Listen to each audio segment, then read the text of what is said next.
Fribourg, Suisse, mars 2025. C'est dans la ville historique de Fribourg, au cœur de la Suisse, que s'est déroulé du 10 au 13 mars 2025 un événement majeur, le Forum international sur la gouvernance des ressources naturelles en République démocratique du Congo. Organisé par le Centre d'amitié suisse RDC, en partenariat avec l'Institut du fédéralisme de l'Université de Fribourg, ce forum a vu la participation active d'une importante délégation congolaise, composée notamment des représentants de l'Inspection générale de mines, du ministère de Mines et de la Direction générale des impôts, DGI. Durant ces journées riches en débats, les participants ont pu échanger sur les problématiques cruciales. Ils ont notamment exploré en profondeur les défis liés à la fiscalité des ressources naturelles congolaises et ont comparé ces réalités avec le modèle fiscal suisse, reconnu pour sa forte autonomie cantonale et ses mécanismes sophistiqués de péréquation financière. Plusieurs intervenants, professeurs, chercheurs, conférenciers et experts ont enrichi ce forum par leurs interventions. Ce dont on a parlé sont des choses qui sont importantes finalement. Quels sont les éléments pour une centralisation, quels sont les éléments qui sont au contraire plutôt en faveur d'une décentralisation, et on a essayé d'identifier systèmes mixtes qui eux ne fonctionnent pas. Voilà. Les experts ont mis en lumière des défis tels que la surexploitation des ressources minières, les revenus instables engendrés par leur volatilité et les dangers inhérents à la malédiction des ressources comme la corruption et l'instabilité politique.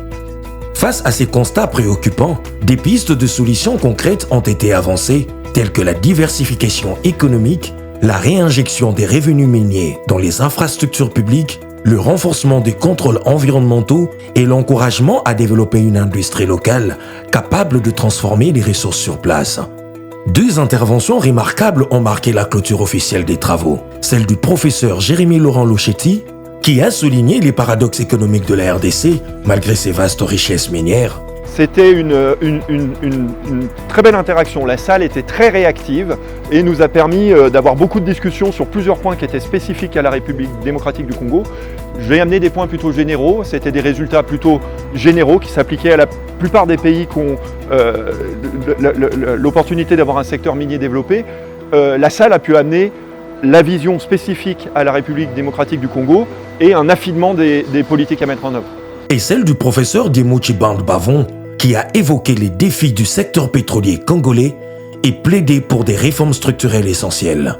Dans son allocution finale, John Musingi, représentant le directeur général, Barnabé Mwakadi Mwamba, a rappelé l'importance stratégique de ces échanges et exprimé toute sa satisfaction quant aux bénéfices tangibles pour son institution. À cela, nous avons aussi essayé de donner ce que c'est la DGI sur le plan budgétaire.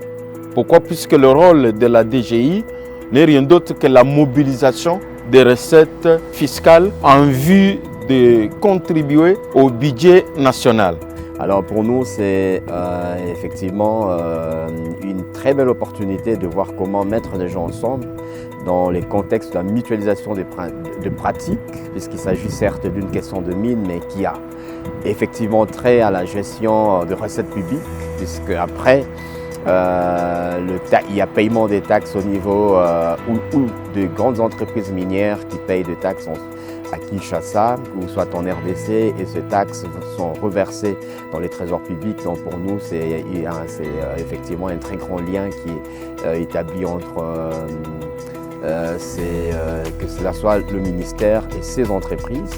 Alors je suis aussi très content de voir que la DGI a délégué une très grande délégation, ou soit, excusez-moi, un grand groupe des experts qui sont venus ici en Suisse. Tout au long du forum, les délégations ont également eu l'occasion de découvrir les lieux emblématiques de Fribourg, appréciant ainsi le riche patrimoine historique et culturel de la ville, ainsi que les contributions académiques importantes de l'Université de Fribourg dans le domaine du fédéralisme et de la gouvernance territoriale.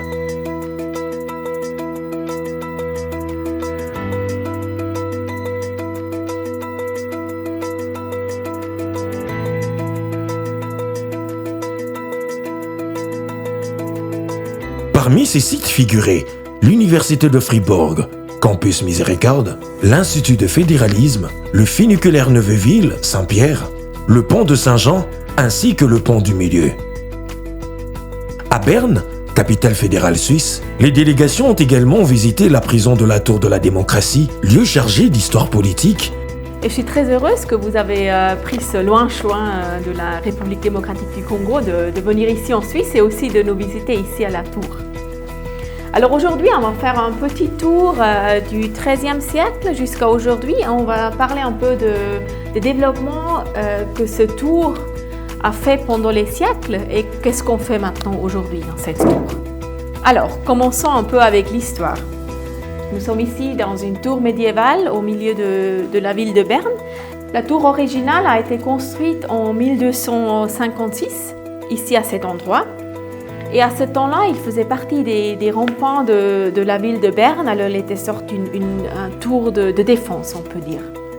Avant d'être reçu chaleureusement à l'ambassade de la RDC par l'ambassadeur extraordinaire et plénipotentiaire Siphoria Mutombo Fuensenda, renforçant ainsi le lien fraternel entre les deux nations. Ce sont les fonctionnaires de notre pays, ils sont en mission en Suisse, ils sont venus me rendre une visite de courtoisie, tout simplement.